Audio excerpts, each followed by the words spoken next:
2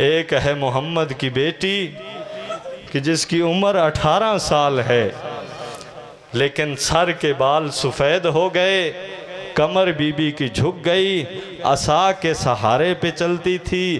اور دوسری ہستی ہے امام حسین علیہ السلام کا بیٹا جس کی عمر ہے 34 سال، کمر بھی جھک گئی، بال سفید ہو گئے، آنکھوں سے خون جاری، اور رو رو کے ایک ہی بات کہتا ہے، ہائے شام۔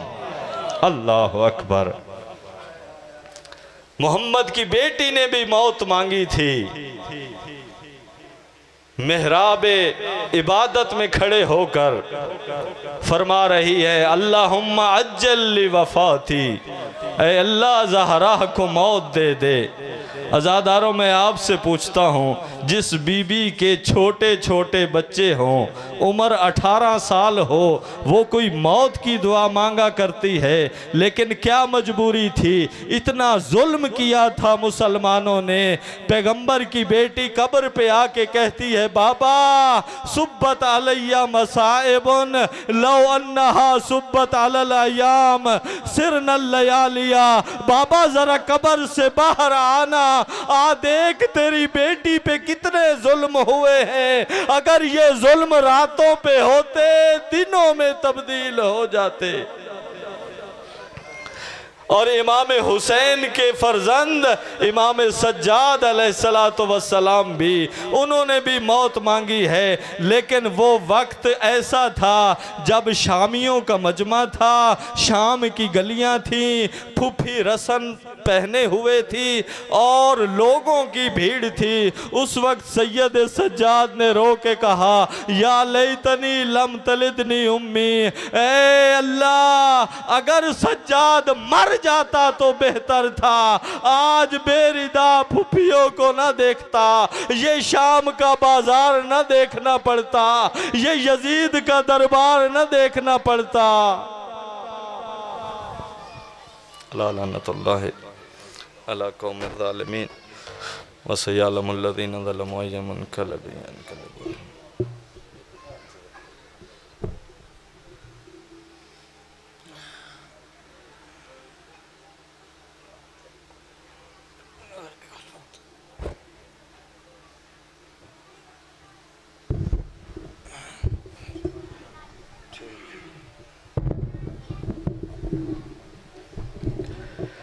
ممنی تشریف رکھیں۔ یہ تھے جناب سید مطلوب حسین نقوی صاحب، جو کہ اپنے مخصوص انداز میں اپنی نماز ولایت کا سجدہ ادا کر رہے تھے۔ اب مصائب کی دنیا کا بہت ہی پیارا نام جو کسی بھی تعارف کے محتاج نہیں ہے، مفسر تفسیر کربلا، میری مراد سید زادہ مخدوم زادہ سید امجد حسین شرائط صاحب، وہ آپ کے سامنے فضائل محمد و آل محمد بیان فرمائیں گے، اور ان کے بعد ممبر حسینی پہ تشریف فرما ہے جناب ذاکر خضر عباس کیسر صاحب، وہ انشاءاللہ اپنے وقت میں اپنی نماز ولایت کا سجدہ ادا کریں گے۔ فراز حضر کاظمی صاحب وہ بھی پہنچ گئے ہیں، وہ انشاءاللہ اپنے وقت میں اپنی نماز ولایت کا سجدہ ادا کریں گے۔ انشاءاللہ 3 سے 4 جناب محمد حسین مادوی صاحب، وہ انشاءاللہ فضائل محمد و آل محمد بیان فرمائیں گے، اور ان کے فوراً بعد کرامت باز حیدری صاحب وہ بھی پہنچ جائیں گے۔ اس طرح ہر پڑھنے والا اپنے اپنے ٹائم میں اپنی نماز ولایت کا سجدہ ادا کرے گا۔ اب آپ کے سامنے سید زادہ